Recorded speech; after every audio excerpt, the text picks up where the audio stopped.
இது மகிமை நேரம். அருமை ரட்சகர் இயேசு கிறிஸ்துவின் இனிதான நாமத்தினாலே நிகழ்ச்சியை பார்த்து கொண்டிருக்கிற உங்கள் அனைவருக்கும் என் அன்பின் வாழ்த்துக்களை தெரிவித்துக் கொள்கிறேன். ரூத்தின் சரித்திரத்தை குறித்து நாம் தியானிக்க இருக்கிறோம். முதலாவதாக, உறுதியற்ற ஒரு வாழ்க்கையில ஆண்டவரை உறுதியாக நாம் பிடித்து கொள்ளும் பொழுது பூரண சமாதானத்தை நமக்கு தருகிறார் என்று நம்ம பார்த்தோம். இரண்டாவதாக, ஒரு உடைக்கப்பட்ட வாழ்க்கை. ரூத்து 1ஆம் அதிகாரத்தை நாம் எடுத்து வைத்துக் கொள்வோம். 3-5 வசனங்கள். இந்த ரூத்தோட ஃபேமிலியை பார்த்தீங்கன்னா பல இன்னல்கள் அவங்களுக்கு ஏற்பட்டதுன்னு. தன்னுடைய கணவரை இழந்துட்டாங்க, 2 மகன்களையும் இழந்து போயிட்டாங்க. இப்போ அந்த 3 விதவைகள், அதாவது அவங்களும் அவங்களுடைய 2 மருமக்கள் மட்டுமே இருக்கிறாங்க. 3 விதவைகளாக இருக்கிறாங்க. இந்த நகோமியின் குடும்பம் அந்த பெத்தேலை விட்டு அவங்க எங்க வந்துட்டாங்க? இந்த இடத்துக்கு, அதாவது ஒரு ஆண்டவருடைய பாதத்தை விட்டு கொஞ்சம் வழி விலகி வந்த மாதிரி, ஒரு ஆத்தும ரீதியில நம்ம ஆவிக்குரிய பிரகாரமாக நம்ம தியானிச்சோம் அப்படின்னா, இவங்க ஆண்டவருடைய பாதத்தை விட்டு கொஞ்சம் வழி விலகி வந்த மாதிரி வந்திருக்கிறாங்க. அதனாலயோ என்னமோ தொடர்ந்து அவங்களுக்கு நஷ்டம் மேல நஷ்டம், ஒரு உடைக்கப்பட்ட சிச்சுவேஷன். அவங்க மனதளவில் எவ்வளோ பாதிக்கப்பட்டிருப்பாங்க. என்ன, எல்லாவற்றையும் விட்டுட்டு நம்ம அங்கே வந்தோம், நம்ம நல்லா வாழ்ந்துடலான்னு சொல்லிட்டு ஒரு செழிப்பை தேடி வந்திருப்பாங்க. ஆனால் மீண்டும் மீண்டும் அவங்க வாழ்க்கையில இழப்புகள் மாத்திரமே நடந்து கொண்டு இருந்தது. இந்த எலிமலேக்கின் மரணம், மக்லோனின் மரணம், கிளியோனின் மரணம் பாருங்க, தொடர்ந்து ஒரு துர் செய்தியையே இவங்க கேள்விப்பட்டு கொண்டிருக்கிறாங்க.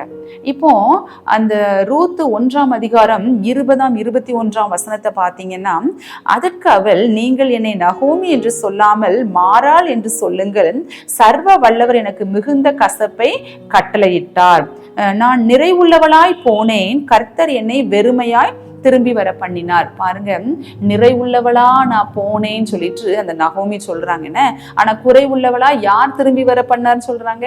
கர்த்தர் திரும்பி வர பண்ணினார். ஆண்டவர் மேல பழிய போடுறாங்க. என்ன, ஆக்சுவலா அவங்க ஆண்டவர்கிட்ட ஆலோசனை கேட்டு அவங்க அந்த இடத்த விட்டு மோவாப்புக்கு போகல. பட் ஆனா அவங்க ஈஸியா என்ன சொல்றாங்க?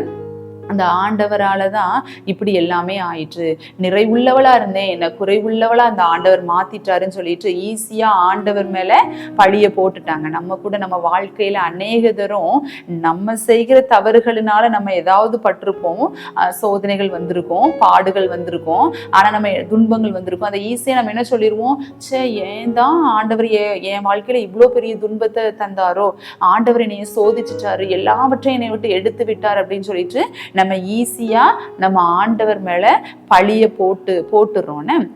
இல்ல பிரியமானவர்களே, நம் தவறை உணர்ந்து நாம் வாழ வேண்டும். உங்க வாழ்க்கை உடைஞ்சு போன நிலைமையில் இருக்கிறா, நீங்க முதலாவது என்ன பண்ணணும்னா, ஆண்டவரை குறை கூறுவதை நிறுத்தி விட வேண்டும். ஆண்டவரை குறை கூறுவதை விட்டு நம்ம என்ன பண்ணணும்? ஸ்தோத்திரங்களை நாம் ஏறெடுக்க வேண்டும். இந்த யோபுவை பாருங்க, அந்த சோதனையை ஆண்டவர் அனுமதிச்சதுனாலதான் அந்த சோதனை யோபுவோட வாழ்க்கையிலே வந்துச்சு.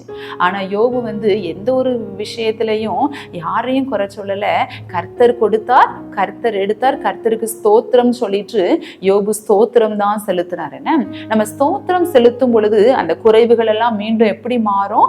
நிறைவாய் மாறும். நீங்க உடைஞ்சு போயிருக்கிறீங்களா? உங்க வாழ்க்கையில ஒரு உடைக்கப்பட்ட சிச்சுவேஷன் இருக்கிறீங்களா? வேலை பார்க்கிற ஸ்தலத்துல உங்களுடைய மனதை புண்படுற மாதிரி எல்லாரும் பேசிக்கொண்டு இருக்கிறார்களா?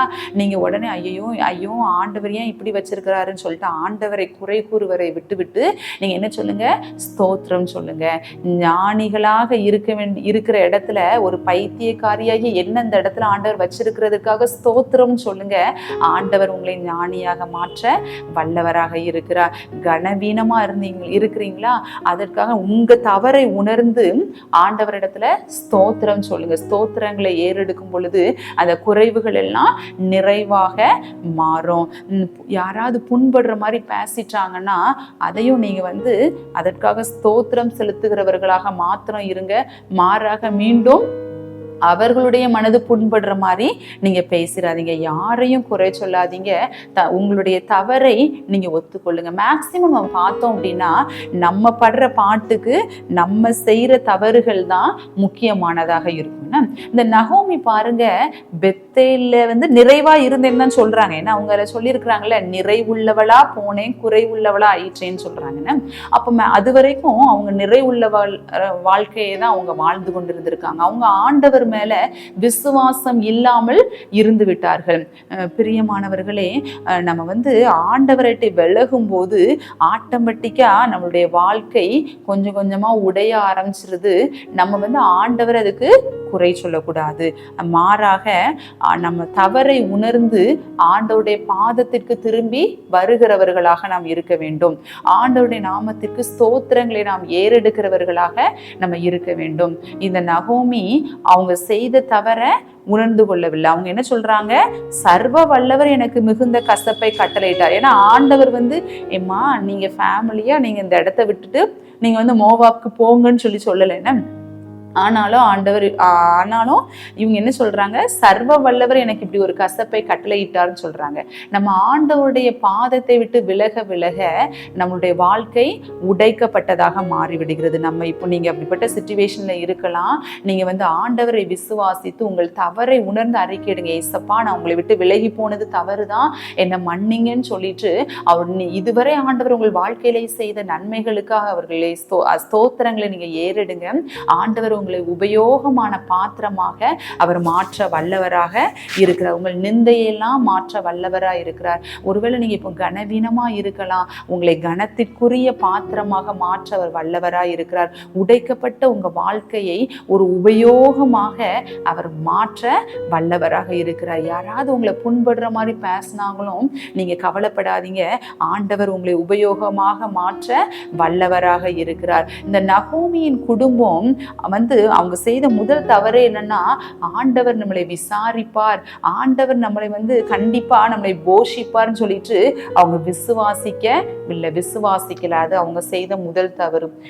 ரெண்டாவது, தேவனுடைய ஆலோசனையை கேட்காமலேயே அவங்க என்ன பண்ணிட்டாங்க, பெத்தேலிருந்து மோவாப்புக்கு சென்றாங்க. அது அவங்க செய்த இரண்டாவது தவறு. மூன்றாவது என்னன்னா, அவங்க நிலம் எல்லாவற்றையும், வீடு எல்லாவற்றையும் விட்டு தான் போனாங்க. அதாவது அவங்க சுதந்திரத்தை அலட்சியம் பண்ணிட்டு அங்க போயிட்டாங்க. என்ன, அவங்க பிள்ளைகளுக்கு தேவன் அருவருக்கிற ஒரு இனத்தாரிடத்திலிருந்து பெண் எடுத்தார்கள். அதுவும் அவர்கள் செய்த தவறு தான். அடுக்கடுக்கா அவங்க மேல தவற வச்சுட்டு அவங்க என்ன சொல்றாங்க, ஆண்டவர் எனக்கு இந்த கசப்பை ஏற்படுத்தினார், அவரால் தான் இது எல்லாமே ஆயிற்று, நான் நிறைவா போனேன் குறைவா என்ன ஆயிற்று அப்படின்னு சொல்லிட்டு ஈஸியா சொல்றாங்க. பிரியமானவர்களே, நீங்க உடைஞ்சு போன வாழ்க்கையில உடைக்கப்பட்டு உங்க மனதளவில் ரொம்ப உடைக்கப்பட்டு இருக்கிறீங்கன்னா, இப்போ நீங்க அனலைஸ் பண்ணுங்க, என்ன தவறு, நம்ம என்ன தவறு செஞ்சிருக்கோம், ஆண்டவரை விட்டு நம்ம பின்மாற்றம் அடைந்துட்டோமா அப்படின்னு சொல்லிட்டு நீங்க அனலைஸ் பண்ணி பாருங்க.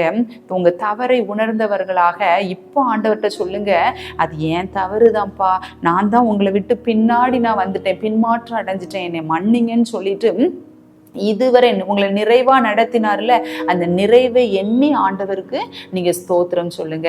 நீங்க ஸ்தோத்திரம் சொல்லும் போது ஒண்ணுமே இல்லை அப்படின்னாலும் ஈசாயின் அடிமரம் துளிர்த்ததுன்னு சொல்லப்பட்டிருக்குல்ல, அது மாதிரி ஒன்றும் இல்லாத உடைஞ்சு போய் கிடக்கிற உங்க வாழ்க்கைய அப்படி உபயோகமாக ஆண்டவர் மாற்ற வல்லவராயிருக்கிறார். கர்த்தர் தாமே உங்களை ஆசீர்வதிப்பாராக.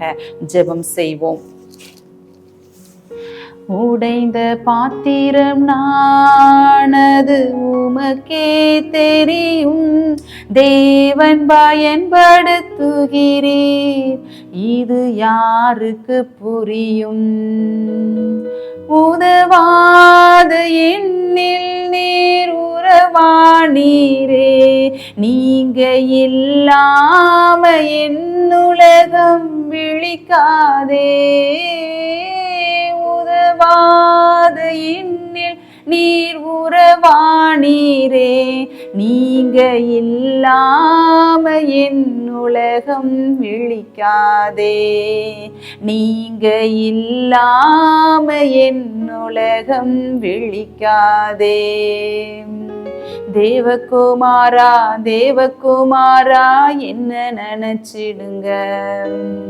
தேவகுமாரா தேவகுமாரா கொஞ்சம் நினைச்சிடுங்க. ஏசப்பா, நாங்க உடைக்கப்பட்ட ஒரு சிச்சுவேஷன்ல நாங்க இருக்கிறோம் ஏசப்பா. எங்களை நீங்க நினைச்சு பாருங்க சுவாமி. உங்களை விட்டு தூரம் போனது எங்க தவறுதான் ஏசப்பா.